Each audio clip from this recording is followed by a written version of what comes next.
সেরকম কয়েকটি আমলের কথা বলবো, যে আমলগুলোর মাধ্যমে আমাদের বিপদ আপদ এবং মুসিবত আল্লাহ রাব্বুল আলামিন দূর করবেন, লাঘব করবেন, এবং বিপদ আপদেও আমাদেরকে আল্লাহ রাব্বুল আলামিন মানসিকভাবে প্রশান্ত এবং স্থির রাখবেন। আর সেই আমলগুলোর মধ্যে থেকে সর্বপ্রথম এবং প্রধান যে আমলটির কথা বলবো তা হলো যিকরুল্লাহ বা আল্লাহর জিকির।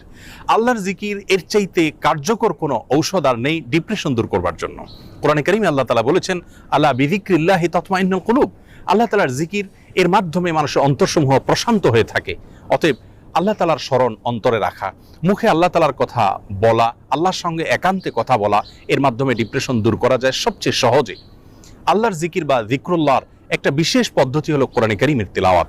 কোরআনে কারীমের তিলাওয়াত যদি আপনি করেন অর্থ সহকারে বুঝে, দেখবেন মানসিকভাবে আল্লাহ রাব্বুল আলামিন অলৌকিকভাবে, বিস্ময়করভাবে আপনার মধ্যে প্রশান্তি সৃষ্টি করে দিবেন। যিকরুল্লাহ বা আল্লাহর জিকিরের আরেকটি বিশেষ পদ্ধতি হলো সকাল এবং সন্ধ্যায় প্রিয় নবী সাল্লাল্লাহু আলাইহি ওয়াসাল্লাম অনেকগুলো